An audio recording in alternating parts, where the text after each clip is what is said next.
Welcome to another edition of Teach the Geek interviews. My name is Neil Thompson. I'm the founder of Teach the Geek. I work with technical professionals so they can present more effectively, especially in front of non-technical audiences.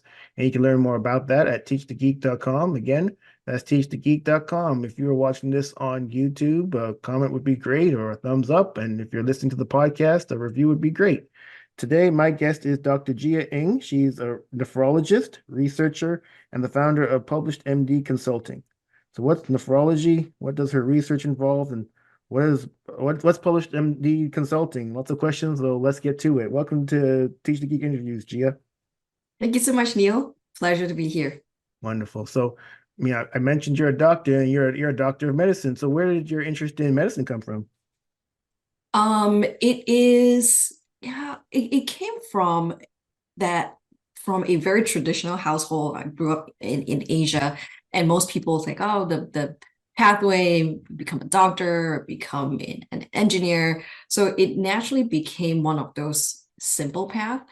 I went through it, but as I did medical school and started serving in the rural area, then I realized that every small thing we do can make such a big impact in a patient's life. And that is how I truly, really found a passion in medicine. But before that, it was just going through a pathway that has been set out for many people.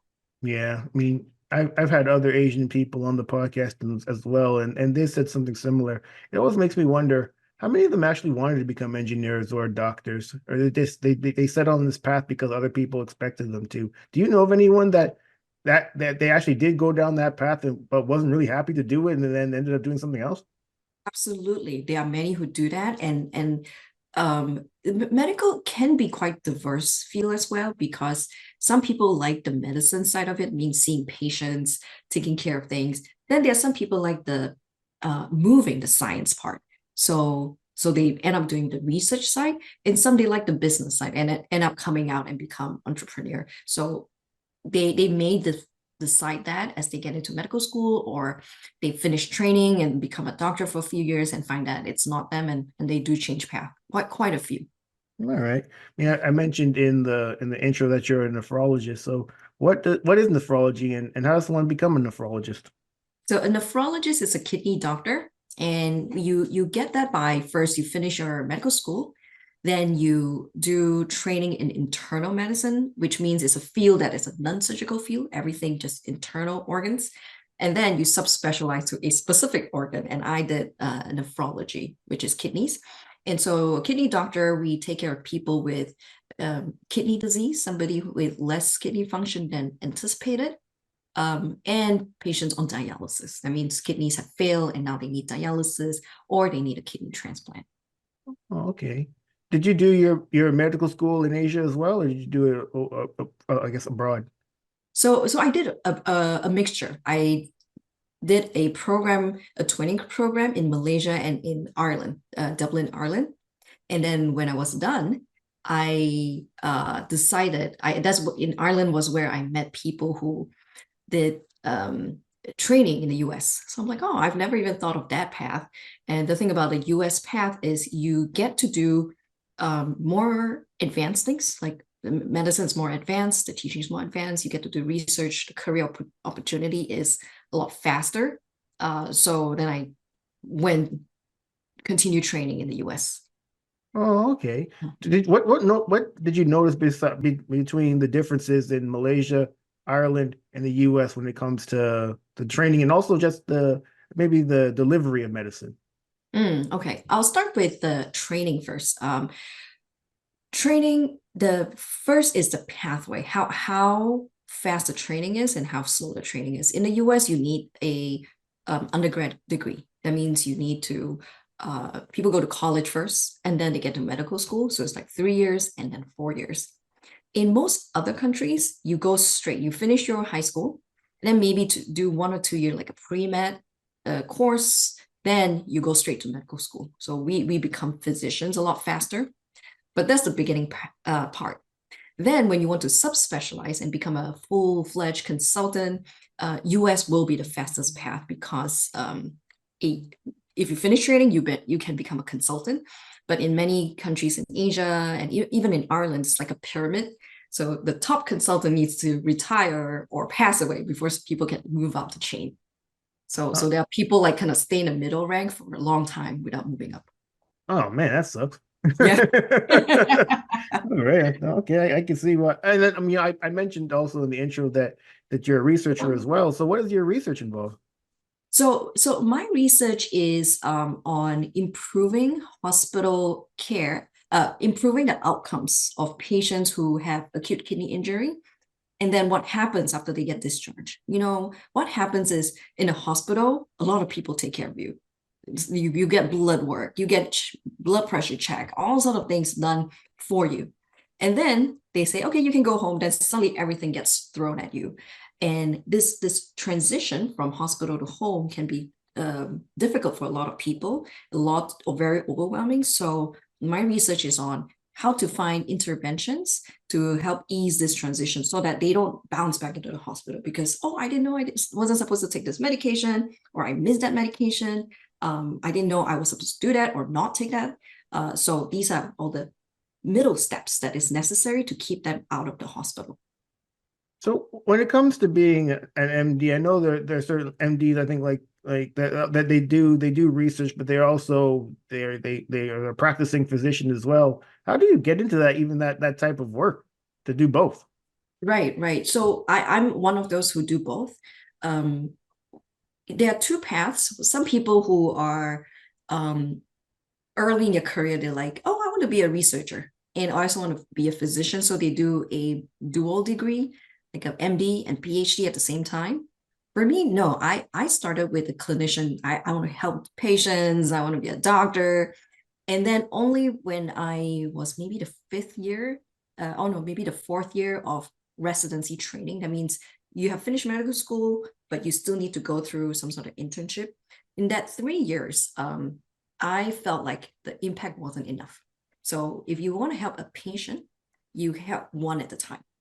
But if I want to help 1,000 patients, the way to do that is to move science, you move the way things are done, and then one research paper can help 1,000 patients. So I wanted the impact. And so I took a separate master's degree during my fellowship training to do research. And so that's how I transitioned into that. And now in my clinical day-to-day job is I do 75% research and 25% clinical. So it feeds into each other because I need to see the patient and see their problems. And then the research is, oh, I see all these problems that come up, and then I can come up with interesting ideas and try to solve the problem using research. Okay, 75, 25. That's research to clinical. Is that typically the breakdown, or is it just kind of whatever the clinician wants it to be? So to be most people who are in the pure clinical will be 95% clinical and then maybe 5% administrative. Uh, those who are really serious in research, in order to really make progress in research, you need at least 75%. There are some mix and match, like 50% here, 50% there. But once you are so split, you can't really focus and you're not good at both. So most people are heavy on one side. And then there are some in the middle where you're doing projects that are not so labor intensive, but maybe smaller projects, but they're or papers that are just to find previous studies and combine them together, but not create your own study. Okay, so then to do that, to make it 75, 25, you have to find an employer that would be okay with you being a clinician, I guess on a part-time basis, I suppose. Oh, yeah, great question. So how this works is you have to get a research grant. So we buy our time because the way hospitals generate income or revenue is through patient care. Like we build the insurance. And if I don't see patients, how do I get the money? Is all through research grants. And so in my third year of faculty position, I received a research grant, which was close to $1 million. And so that's kind of split into 5 years. Some money goes to covering some of the salary, and then the rest are for the actual research. Oh, okay. So after the 5 years, then you have a decision to make whether you get another research grant so you continue being a research That's clinician correct. or becoming I guess, a full-time clinician again. Yes. Most of us stay in the research unless we feel we either run out of grants or we feel like this is not my calling anymore, or I want to pull back and I stop getting grants and I tell my division chief, no, I think I want to go back to clinical work, I can do that. Okay. And so you have a lab with students in it and postdocs and all of that? So I'm at a career stage where, first off, my type of research are all clinical, which means human subjects.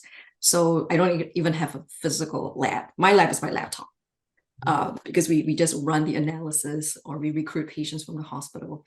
I don't have postdocs because that will be my next level grant. Currently, I have research assistants and from other, we share certain research assistants, and we share coordinators and project managers with different labs.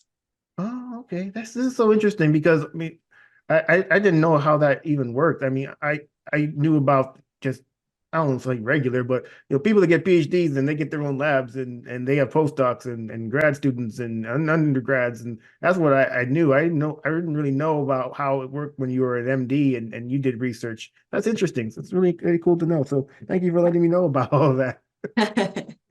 So one other thing I learned from, well, actually, one thing I want to ask, 'cause I did mention it in the intro, was published MD consulting. So what is it and what do you provide your clients? So this my goal is to help coach other clinician or people who wants to get into research, like doctors who want to get into research, how to publish research papers. Because when I first started, I knew the techniques of doing the research, but could not transform the data into a paper because, if you're just reporting, it's just a report. But a research paper is you're actually telling the story, you actually have a thesis, you actually have an argument, and you're trying to convince other people that your study findings is important. And so that was one big missing piece that was really challenging for me, especially when I finished my master's. I had zero publication, which means you're failing as a researcher. A researcher means you have to publish papers, and I was failing. And so it was like a 2 or 3 years of intense work on getting that piece done. And so I felt like if I can help others, that will benefit medicine in general, because my goal is to help 1 million patients. And if I can publish many papers, maybe I can help thousands, but never 1 million. But if I can help multiple doctors or thousands of doctors publish their papers, so it multiplies, and just indirectly I can help a lot more patients. And that's how it came about. And my main services are courses and also one-on-one coaching, some on the technical part of research and some on the academic writing part of research, and also career counseling, not counseling, but career coaching. I just saw something when you were talking, Gia. So now when you're a graduate student and even a postdoc, you're under somebody, the person who runs the lab, the principal investigator, and they're going to help you, I was assuming, in getting published and publishing papers because they want to push papers out of their labs as well. Since the more papers they publish, the more prestige they get, then the more money they possibly can get in research funding. But for someone like you who didn't come from such a background, how would you even get that sort of mentorship to even know how to write a paper, how to publish it, and all that? Is it just you have to learn your own? So I went through my master's. I had a mentor, principal investigator. So I had one who was paired up with me. She's an excellent researcher. And one thing I realized is that when you go through these masters, they teach you the fundamentals. Like, this is how you do research. And then there's so many things beyond that research. It's like, how do you do project management? How do you write the paper? How do you write convincingly? And so because it's designed for a group of people, it does not cater to individual weaknesses. Like, I was really weak at writing, and some people are perhaps who came from a different background may have better writing skills. And so it's difficult to get this perfect match of mentor and mentee. And so even though I had an excellent mentor, she was really good at writing, so high up there, her skills, and my skill was so low. And she tried to help, but it was so difficult to push somebody from the, like, when you're mediocre is really difficult. She can pull from mediocre to average. And so I had to work on myself to like look for courses and coaches to get myself from mediocre to average to good. Then she could help me even more. Because to get a research grant, you need a great writing skill, you need great techniques.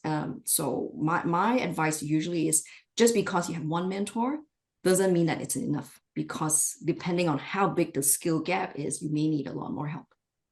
Got it. And okay, so you did a master's, and you mentioned earlier people get MD, PhD. So I guess the difference is just PhD is going to the MD, PhD is going to take longer to complete than just the master's, right?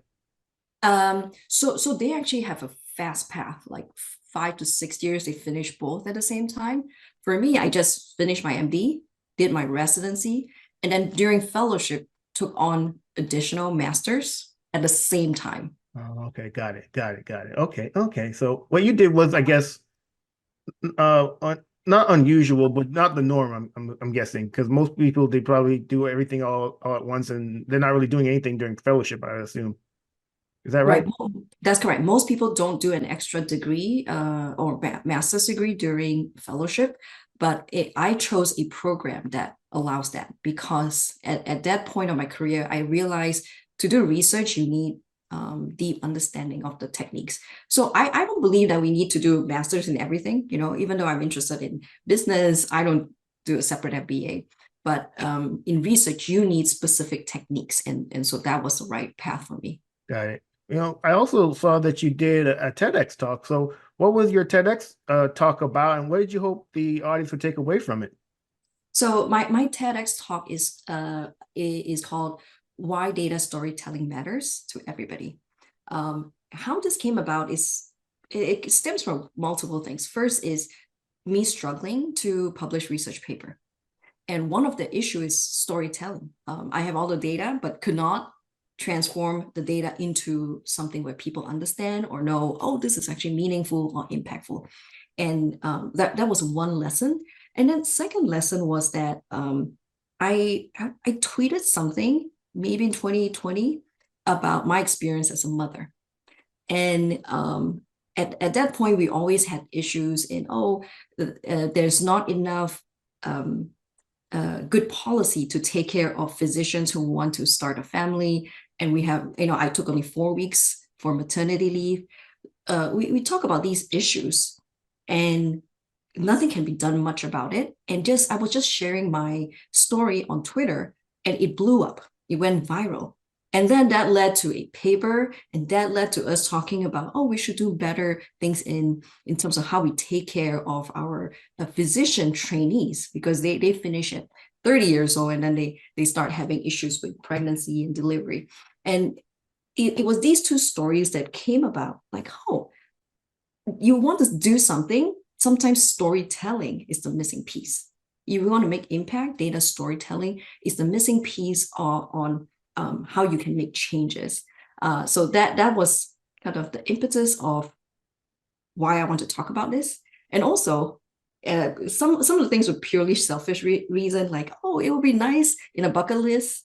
It would be nice if I ever get to a TED Talk, or it would be nice if I was ever a book author. It's one of those typical bucket lists. And so it was these two ideas came by, and I decided to go for it.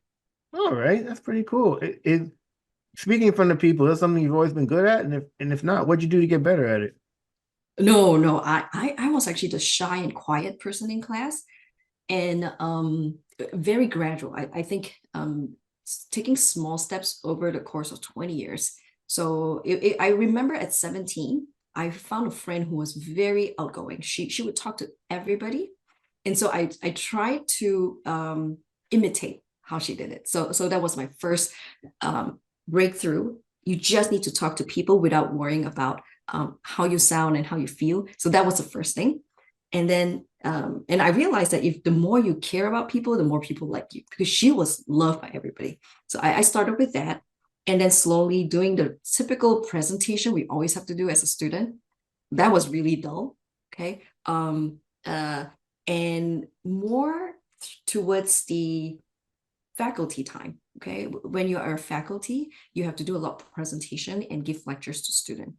And we actually tend to have a habit of just reading through the slides. And so I learned that the fellows, you can see their eyes glaze over. And that was also another breakthrough. I'm like, okay, I think I need to do a better job and really find out what they like and what they care about. through that, it actually gave me a lot more confidence that I need to bring value in my content than the actual speaking first. So that was the second skill that I need, caring about the content and bringing value. And then third was my experience going on YouTube, starting a YouTube channel, speaking on camera, and trying to listen to my own voice. So these were the three things I tried to do just to make myself comfortable speaking. Yeah, that whole reading slides thing, that definitely is a way to turn people off because I mean they could read the slides just as well as you can. So I mean, Right. what are you there for? Yeah, exactly. Or and because when I'm just reading slide, it will be slow. Might as well I record it and then they can play it 2 times speed and finish everything faster. Right. Yeah, like a podcast for sure. Yeah, right. Oh, so you mentioned having a YouTube channel. So what's your YouTube channel about? Oh, it's called PublishedMD, and I put on things like how do you write a research paper? How do you round in the hospital efficiently? Things that physicians and researchers care about. How do you start a research question? What's a research argument? How do you find the right journal to publish in? So these are like all the small steps. If somebody wants to get into research, they will find it useful. Okay, cool. Before you actually give a presentation, do you ever get nervous? And if so, how do you deal with your nerves? Oh, yes and no. So first, if I'm giving lectures, I'm not nervous because I'm so familiar with the topic already. I give kidney talks for patients several times a year. Like, oh, what's your kidney and diabetes, this sort of outward to the community sort of talks. And because I am so familiar with the topic and it's tested with every single patient, I tell the same story every time that it's no longer scary. So that is one type of talk. With the lectures, I do get nervous the first time I'm presenting it. That means if it's a brand new material, I really, really look at their eyes or see how they understand it and see when they lose interest. That way I know, okay, this is a point where they lose interest means I need to fix that a bit more. And I get a lot of feedback. Every lecture I give, I always get feedback, like which part is difficult. That way I will feel more confident the next time and then I'll fix it every time. So that's how I build my confidence. And then the final type is actually when you go on a big stage, like the TEDx talk, that was very scary. So I actually had 2 talks. The first time I did it, it wasn't as popular, but it was actually a good training ground for me. I made sure I memorized the whole thing. So that's the first thing, because what I realized is when you are very nervous up on stage, I could not riff as easily. It wasn't natural. I was just blanking out. And so thankfully, I memorized it so well that there were parts where I was nervous. I just went into this um, muscle memory to like talk it out. And then the second time I went on stage, this time I practiced and memorized it well enough, internalize it, and then practice my gestures a lot more. And this second time I was less nervous. Interesting. Yeah, from what I understand, the TEDx or the format, it can be quite a bear because you have a certain amount of time I think to do them. And did you have a coach to get you through it, or did you practice on your own? So I had a coach, and the coach was mainly to guide me on writing the script because it's like you have to fit it into 15 minutes.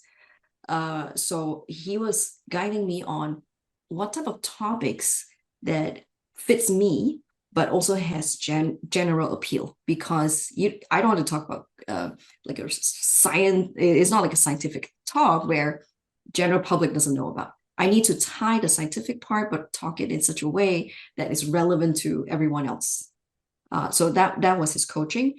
We did have a few practice sessions where I was supposed to present it to the group who was also in the coaching environment, his group coaching group, and that's where I realized that if I don't memorize my thing well and when I was nervous, I started to like speak really fast, and I was looking in a weird way, and my hand gestures were like holding my hands. And so people say you should not memorize the talk. I don't think that's the right way to do. You should memorize it so much so that it's internalized, that even the nerves doesn't bother you. And on the day of the presentation or the talk, you're only focusing on delivery and not trying to remember the content. All right.